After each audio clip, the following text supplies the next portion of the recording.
berbuatlah demikian. Demikianlah sabda Tuhan. Terpujilah Kristus.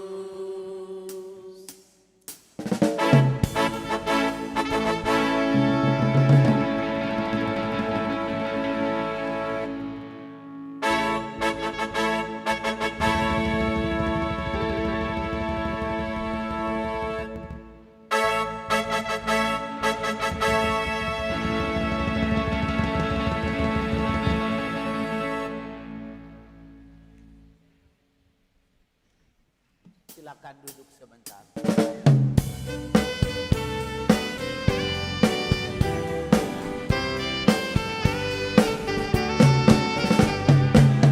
Misericordias Domini, in eternum cantabo. Misericordias Domini, in eternum cantabo.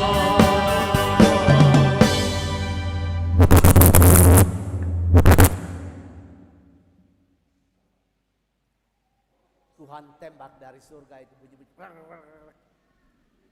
Mari kita berdiri sebentar, ibu-ibu, bapak-bapak. Ayo berdiri. Ayo tepuk kerahiman ilahi.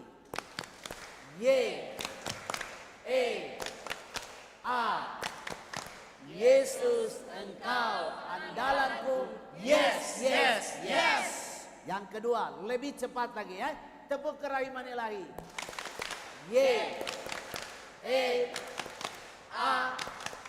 Yesus engkau andalanku. Yes, yes, yes. Satu kali lagi. Yes, yang terakhirnya yes. Begitu, tepuk kerahiman ilahi.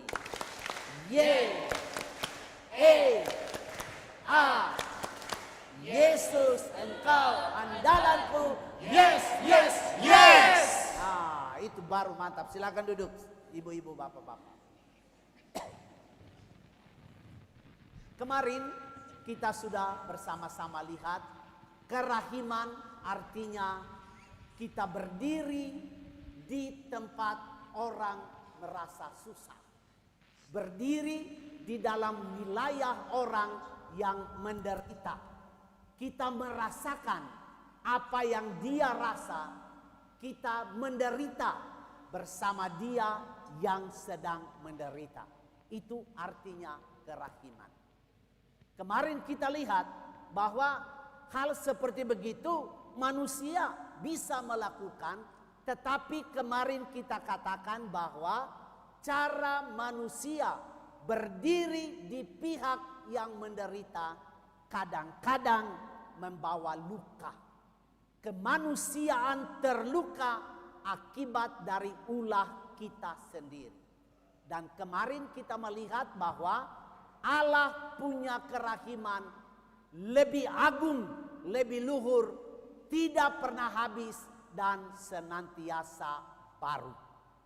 Hari ini kita mau sama-sama melihat bahwa salah satu unsur penting di dalam kerahiman Allah adalah kasih sayang. Allah tergerak hati karena Dia sayang. Atau dalam tema kita hari ini, Tuhan sayang sekali patora. Itu unsur yang harus ada di dalam kerahiman ilahi.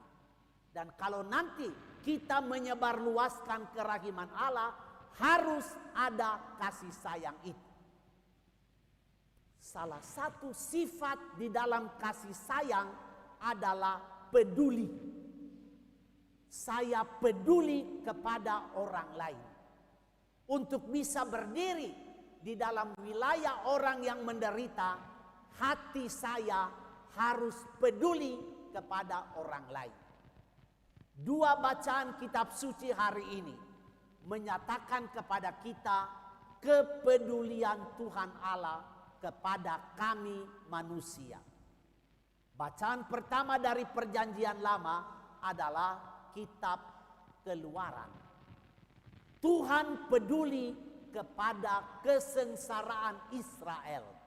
Tuhan peduli, hatinya peduli kepada Israel yang sedang ditindas oleh penguasa Mesir.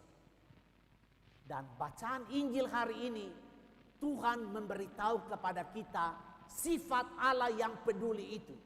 Ketika orang tergeletak menderita karena dia dirampok, dia dipukul dan ditinggalkan setengah mati,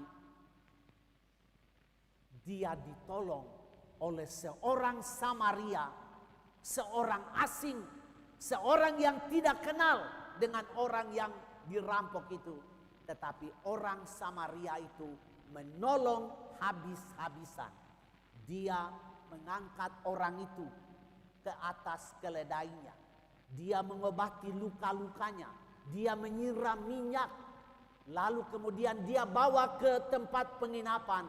Dia rawat orang itu sampai orang itu sembuh. Ibu, bapak, saudara-saudari, Tuhan peduli kepada kami manusia.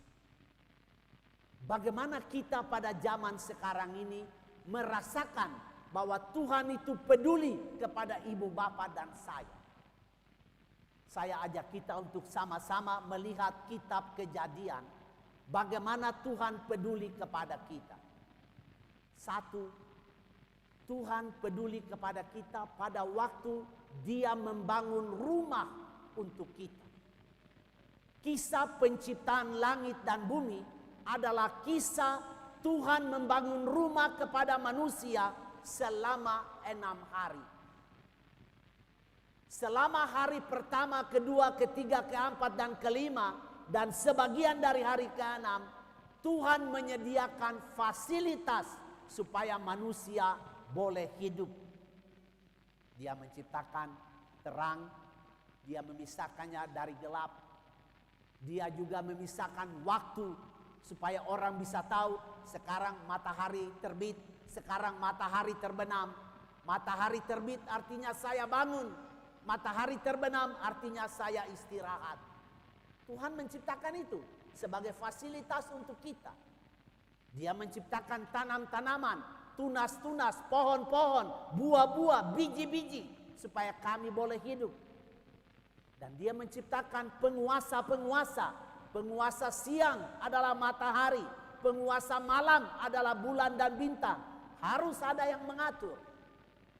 Dia mengatur juga penguasa di udara, yaitu burung-burung. Dan Dia mengatur penguasa di laut adalah ikan-ikan. Dia mengatur penguasa di padang, itu binatang-binatang liar. Dan pada hari ke-6 Dia menciptakan kami manusia. Manusia adalah makhluk yang paling agung, makhluk yang paling luhur, makhluk yang kudus. Ini Tuhan punya kepedulian kepada kita. Sebelum manusia diciptakan, Tuhan lebih dulu menyediakan fasilitas supaya manusia hidup. Yang kedua, pada waktu kita hidup, Tuhan memberi kepada kita udara. Kita menghirup udara itu dan kita boleh hidup. Dan ibu bapak, kita mesti tahu, kita dapat udara itu gratis. Kita tidak bayar 1 sen pun untuk beli udara itu supaya ibu bapak dan saya boleh hidup. Tidak ada. Kita hidup dari pagi sampai malam, malam sampai pagi. Kita hirup udara itu gratis dan cuma-cuma. Ini kepedulian Tuhan kepada kita. Dan yang ketiga, sebelum kita mati, Tuhan sudah sedia rumah untuk ibu bapak dan saya. Dalam Injil Yohanes bab 14, Tuhan berkata di sana, di rumah Bapakku ada banyak tempat tinggal. Saya pulang ke sana, sediakan tempat bagi kamu. Nanti saya datang jemput kamu, bawa ke tempat itu. Supaya di mana saya berada, kamu juga berada bersama aku. Itu Tuhan punya peduli bagi kita. Sebelum kita lahir, Tuhan sudah bikin rumah untuk kita. Pada waktu kita hidup, Dia beri kita udara gratis sehingga kita boleh hidup terus. Dan sebelum torang mati, dia sudah sedia rumah untuk kita di surga. Ibu bapak, saudara-saudari, ini bentuk Tuhan punya peduli bagi kita. Saya tutup permenungan ini untuk mau mengatakan kepada kita, kita mesti mengembangkan sikap peduli ini kepada sesama kita. Dalam kehidupan harian kita, ada banyak sekali orang yang masih lapar, makanan tidak cukup. Ada banyak orang yang masih haus, air bersih tidak dapat secukupnya. Ada banyak orang yang tidak punya pakaian yang cukup. Ada banyak orang yang tidak punya tempat tinggal yang layak. Ada banyak orang sakit. Ada banyak orang yang dipenjara. Ada banyak orang yang tertindas karena kekerasan. Ibu bapak, saudara-saudari, mari kita sama-sama mengembangkan sikap peduli. Peduli kepada yang lapar, peduli kepada yang haus, peduli kepada yang sakit, peduli kepada mereka yang tidak punya pakaian, peduli kepada orang-orang yang punya rumah tidak layak, peduli kepada orang-orang yang sedang ada di penjara. Dengan membangun sikap peduli, kita meniru hati maha murah dari Allah. Tuhan Yesus berkata, hendaklah kamu murah hati, sebab Bapamu di surga murah hati. Ibu bapak, murah hati artinya kami peduli kepada orang lain. Dan peduli kepada orang lain menunjukkan bahwa kami sayang sesama, kami mau berdiri di sesama punya keadaan. Kami mau menderita bersama dia. Kami mau sengsara sama-sama dengan dia. Kami mau peduli kepada dia. Ibu bapak, saya tutup permenungan ini. Sikap peduli artinya jangan torang tunggu sampai orang yang susah itu datang toki-toki orang punya rumah. Lalu dia minta tolong baru kita orang bikin. Tidak, itu bukan sikap peduli yang benar. Sikap peduli artinya orang cari siapa yang sakit di rukun kita. Cari siapa yang kurang pakaian. Cari siapa yang kurang makanan. Cari siapa yang haus. Cari siapa dari anggota rukun yang sedang ada di penjara. Cari orang-orang susah. Kemudian kita jaga mereka. Kita memberi mereka penghiburan. Kita mengobati mereka. Kita memperhatikan mereka. Itu namanya sikap peduli. Jadi jangan tunggu orang datang toki orang punya rumah lalu minta tolong baru kita tolong, tetapi orang keluar dari orang punya diri, cari orang-orang yang susah itu dan kita berbuat sesuatu kepada mereka. Ini adalah peduli seperti Tuhan peduli kepada ibu bapa dan saya. Amin.